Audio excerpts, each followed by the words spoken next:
How do you know that you're hitting upon something that's going to work for your audience? Man, that's a good question. You should have sent me earlier. That's a really good question. I think a lot of chances when you do design, a lot of chances when I designing, and empathy is the most important thing. Especially when you design for a client, or if you design for a friend, or if you design for yourself, you always set up a theme. And that is something that is different from fine art. I think fine art, a lot of chances you just expressing your emotion. That's your own agenda. That is something that is within yourself, and you want other people to understand yourself. And that's the difference between design something for clients or for somebody else or for a purpose or for a communication purpose. And I think that is the fascinating thing about design, that we are actually trying to convey a message. And that's the key of doing design. It's not only need to be aesthetically pleasing to a lot of people, but also there is a message behind it.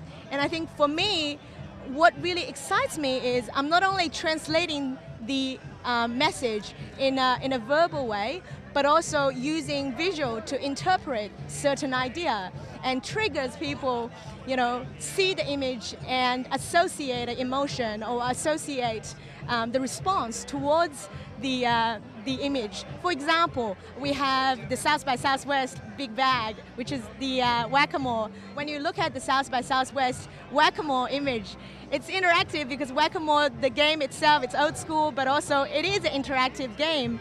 And in the same time, on the image you'll see the tangram shapes, which is 7 pieces from a square that is used to shape and grouped into the wording South by Southwest. So that's a promotional branding for South by Southwest, but in the same time, it is relating to what we do, which is interactive. And the reason why that I was having the whack-a-mole there was because I went to South by for the first time last year and I loved it. But I was so exhausted after that, and I saw everyone that I know telling me that it was just almost like being whacked every single night. And that was the inspiration behind it. But the thing is, I wanted to translate this inspiration, which is everybody is exhausted, but in the same time being accelerated by this event. So I wanted to sort of combine this emotion together and translate it into a visual language that people can feel related, but they can also have their own interpretation. And if I can do that, if people actually feel the same, the way that I feel, and somehow they can also, personally relate to what I do, I would be really, really glad. And that is my goal, and that is the reason why that I love what I do. Yiying, that was awesome. Thanks. Thank you. That was great.